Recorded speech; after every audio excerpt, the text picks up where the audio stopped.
On remarquera toujours l'absence de coiffure, ça commence à devenir compliqué. Bonjour à tous, jour, j'en ai aucune idée, ça doit être jour 18 ou 19, soit 18 soit 19. Jeudi, avant-dernier, dernier jeudi avant les vacances, ça c'est cool. Donc aujourd'hui, qu'est-ce qu'on a fait? SI, un peu fait chier comme d'hab. J'ai fait un peu d'exo, et puis ce qui est bien, c'est que notre autre prof de SI nous a redonné 2 TP.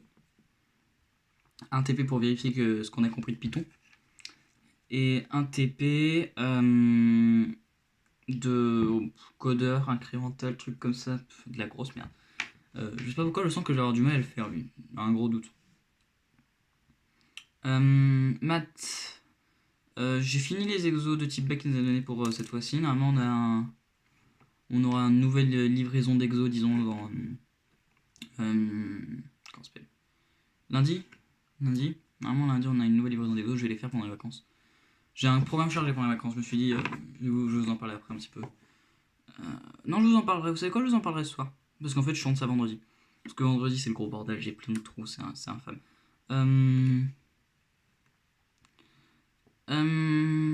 Sinon,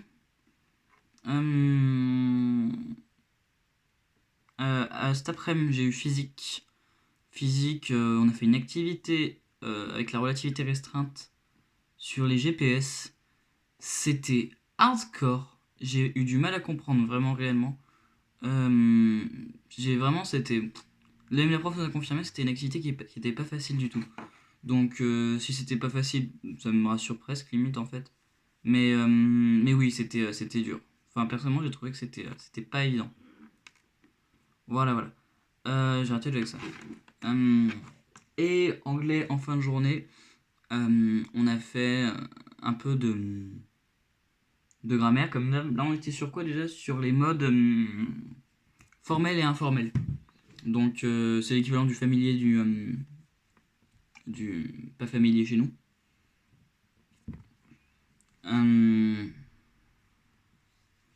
Genre quand on dit I couldn't, on fait une petite contraction. Ça c'est de l'informel, et par contre quand on dit I could not, là c'est du. Donc ça c'était très cool. Ça c'était cool parce que j'ai beaucoup de problèmes de grammaire. Je suis pas spécialement mauvais en anglais, j'ai du vocabulaire tout ça, mais encore. Mais j'ai des problèmes de grammaire et de conjugaison, genre surtout avec la concordance des temps. J'ai un vrai problème avec ça. Mais voilà.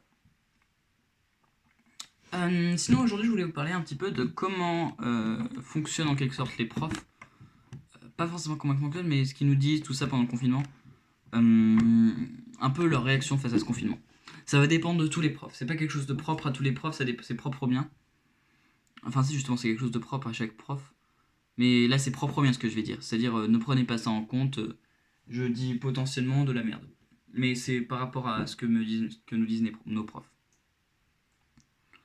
En maths, le prof, en fait, il est inquiet par le Covid. Lui, en fait, avant qu'on soit confiné, il avait déjà son petit gel hydroalcoolique, tout ça. Je mettrais ma main à couper qu'il avait déjà acheté 20 stocks de pâtes et 300 kilos de PQ. Je rigole. Mais oui, il a un peu flippé avec ce Covid, et du coup, il est très motivant pour nous pendant la quarantaine. Il dit ouais, gardez espoir. Garder espoir, enfin pas garder espoir, mais rester motivé, continuer à travailler, tout ça. Il est vraiment motivant, ça c'est cool. Et ce qu'il a fait d'ailleurs, c'est que en fait, on a quasiment fini le programme, il nous restait juste quelques chapitres sur la géométrie. Problème, la géométrie en confinement, vous vous doutez que c'est pas ce qu'il y a de plus simple. Du coup, en fait, il a tout stoppé. Il va nous envoyer des sujets de bac pour revoir tout ce qu'on a fait. C'est l'occasion, ça j'aime bien. C'est l'occasion de nous permettre de revoir un peu tout ce qu'on fait. Et ça c'est cool. Pour approfondir, moi, ce que j'avais envie de faire là-dessus en maths, d'ailleurs, non, j'ai dit que j'en parlerai ce soir, donc ça, c'est un rapport. Mais voilà, il reste très motivant, et du coup, il a un peu arrêté le programme. Là, il nous envoie des sujets de bac, ce qui est très bien aussi. Ça nous permet de vraiment booster, enfin, de garder le rythme, et surtout de revoir les premiers chapitres de l'année qu'on n'a plus forcément en tête. Ça, c'est cool. En physique, la prof, elle suit un petit peu comme nous. Enfin, il y a beaucoup de profs qui sont comme ça, qui suivent un peu au rythme de leur plein gré. Parce que par exemple, notre prof de physique, elle, comment dire, elle est pas forcément flippée ou quoi. Ils ont aussi modifié les chapitres en physique parce que là, on va attaquer la représentation spatiale des molécules. Vous vous doutez, vous vous doutez que faire ça en confinement, encore une fois, c'est pas facile. Du coup, bah, on fait les autres chapitres en attendant. Il nous en reste quelques-uns. Mais là, le problème, c'est que là, on va arriver sur la chimie orga. Et le problème de la chimie orga, c'est que, bah, voilà, va falloir avoir la représentation spatiale. Donc ça va être compliqué.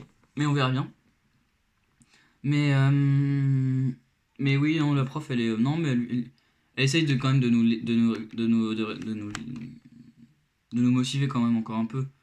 Mais elle nous connaît bien, elle a bien vu que le confinement c'était pas facile pour tout le monde. Euh, donc ouais, elle, elle, non, on se comprend, elle, comment je peux dire, elle nous suit un peu, elle suit son cours, voilà. Elle est pas plus, elle est pas anxiogène, elle est pas, non, franchement c'est bien. En SI, du coup, on a deux profs. Le premier prof, il continue à nous faire cours 2 heures par semaine comme on faisait avant. Et l'autre prof, il nous file des TP. Mais c'est un peu moins. Enfin, il y a moins de motivation derrière parce que la SI, c'est très aléatoire. C'est beaucoup de répétitions, beaucoup de répétitions, beaucoup de répétitions. Donc, c'est toujours bien de faire des exos. Mais sauf que quand t'as pas un prof derrière qui vérifie, t'es forcément tenté de te relâcher, disons. Donc ça c'est pour la cible, puis il est pas plus anxiogène, il ne parle pas du Covid, tout ça. Il hésite du coup au niveau de ses fonctions, de ses cours, vu qu'on a bientôt fini le programme. Il hésite à commencer un peu le programme de Matsup, donc prépa. Mais à voir, ça c'est pas dit. Anglais, la prof, elle est assez ouverte avec nous là-dessus. Elle se demande un peu comment se passe notre confinement, tout ça, au calme. Euh, Au calme, au calme. Voilà, elle nous en parle un petit peu, mais encore une fois, elle est pas aussi anxiogène que le prof de maths. Mais elle nous demande comment ça se passe un peu notre confinement. Même d'ailleurs, on a une activité à faire en anglais là. On va devoir écrire une lettre à notre futur moi pour raconter le confinement, ça c'est vachement cool. Non, franchement, ça. Non, cette prof, c'est pareil. En fait, il y a que le prof de maths en y réfléchissant qui est très très anxiogène.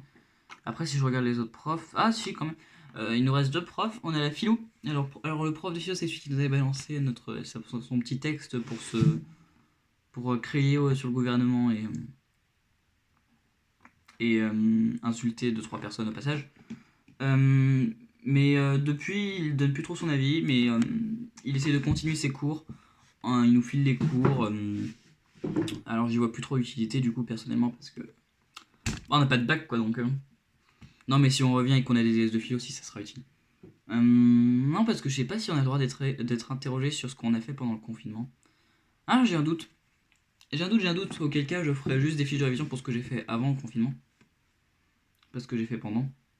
Euh, Non mais il est pas très anxiogène non plus. Il partage pas beaucoup leurs émotions. Et surtout le prof de maths en fait qui était assez remarquable. Mais non, ils essayent de maintenir leur cours un peu, mais ils sont quand même bienveillants parce que ils savent quand même qu'on était censé passer un bac à la fin de l'année. C'est un peu ce que nous a fait la remarque de notre prof de physique, c'est qu'on n'a plus tellement. À la base, les grosses inquiétudes, c'était à propos de la. C'était à propos de si on passait le bac. Maintenant, on sait qu'on passe pas le bac, donc voilà quoi. Et pour finir, le prof d'histoire, c'est celui qui doit être le plus assidu. Il est toujours là et il veut qu'on maintienne l'assiduité. Il a entendu que le bac se jouait sur l'assiduité. Du coup, il veut rester sur cette assiduité, il vérifie toujours que tout le monde est là à ses cours. Ça a ses points positifs, mais ça a aussi ses points négatifs parce qu'il y a beaucoup de gens qui peuvent pas venir au cours assister. Enfin, pas beaucoup non plus, mais il y a des gens qui peuvent pas venir au cours parce qu'ils n'ont pas la connexion pour. Donc ça, c'est un petit peu le problème. Non, mais sinon, il vérifie toujours qu'on est là.